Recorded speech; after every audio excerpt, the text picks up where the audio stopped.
Dr. Lock. I have a good one here. This is a horror story, and I thought I'd read it out to you, but mainly because I encourage training in the locksmith industry. I think it's something that should be done. You shouldn't be able to call yourself a tradesperson without training, and I just want to show you the aftermath of it. The security industry has changed the legislation where they say it's up to the locksmith to be trained, and I just wanted to show you the aftermath of what actually happens when you have people running around who have no skin in the game, no training, just basically pay for a license, and there you go. All right, so this is a horror story.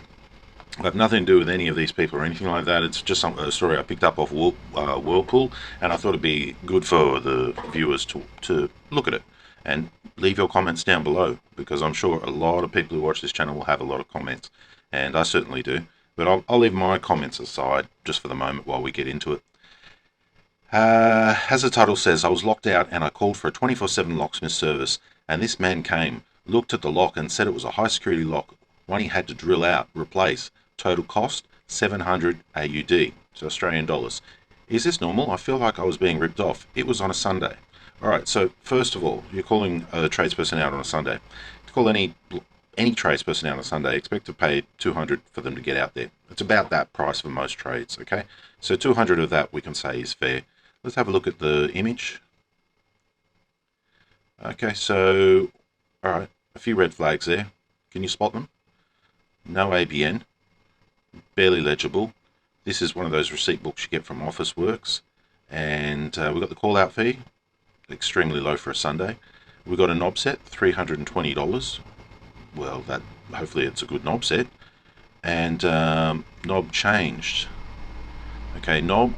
Oh, okay, to open it was $320, $260 to install it. GST of 10%, that's fine, he's charging GST, but there's no ABN to attach that GST to. And then we've got this plus 21.c.c, I don't understand, paid and signed. Okay, any advertising material in the state of New South Wales needs to be branded with also a master's license as well, because it's advertising material. So that's a first thing I could say there. How do we get rid of this pop-up now? Oh, we go back here. Alright, let's have a look at what was done. Oh, wow. Are you seeing what I'm seeing? That's a $10 knob set. And it's been to war and back. Look at the shaft on it. Look at the shaft. That's the locking bar. That's the shaft. We've got a screw over here. And can we have a closer look, please, at that cylinder? Is that high security? No. Is that normal? Yeah.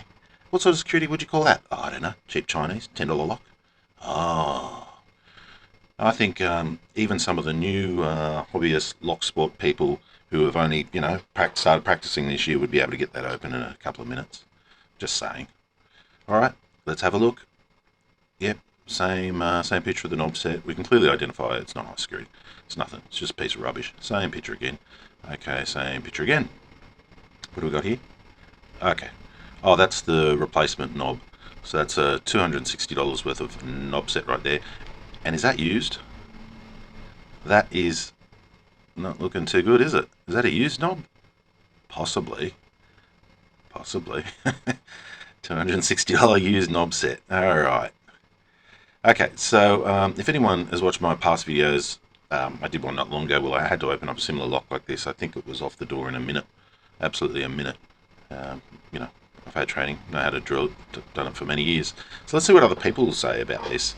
The knob doesn't look anything special. How long was it? How long was he there? Seems like madness to me. Okay, the customer. Between 30 minutes to 1 hour. Madness was what I thought too. That's why I posted it here, to get others' opinion. If I was ripped off, what can I do? Honestly, I expected $100 to $200 without breaking the old lock. Well, the customer's right.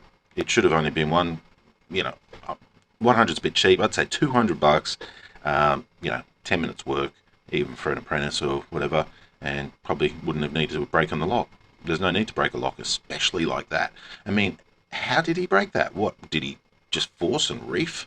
Is that a force and reef attempt? I'm looking at it thinking, yeah, that's a force, that's a reef.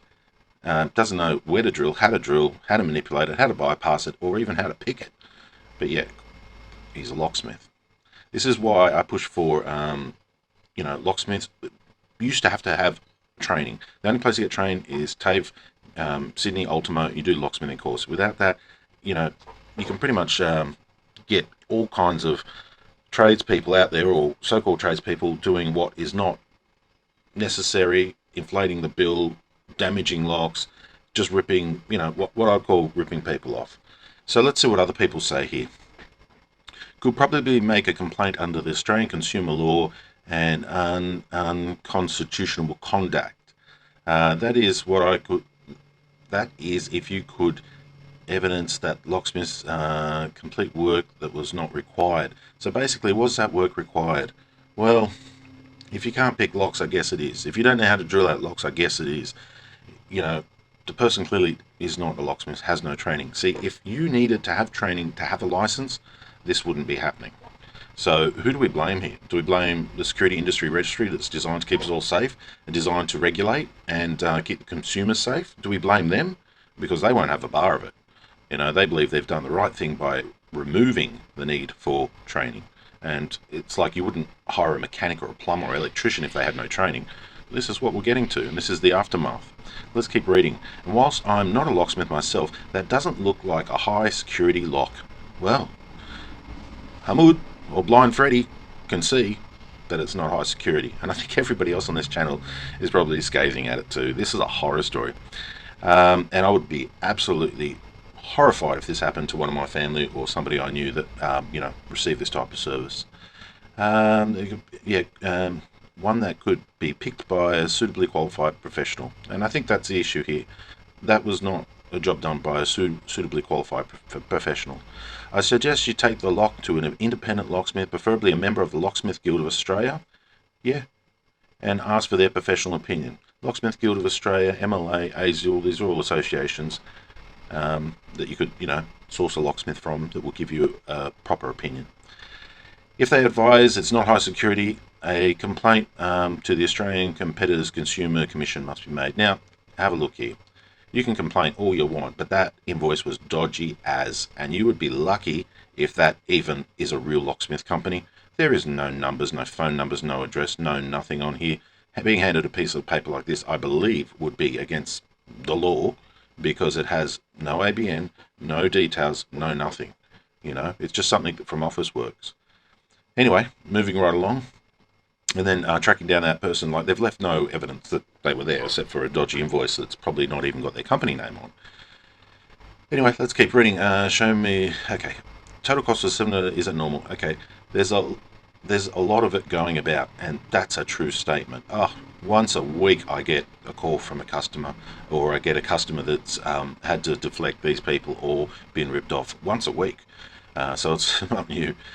I fitted a new lock in my time carpenter, and that looks like a standard lockable latch. So I could have picked it. Yes, absolutely right, could have picked it, as they usually qualified ones do. I just checked Bunnings, saw similar lock sell for $13.50 to $95. Well, I think we're on the $13.50 side of the fence, to be honest with you. I bought a digital lock set about $200. I was grossly overcharged, certainly, by a hectare. Okay, yeah, that's fine.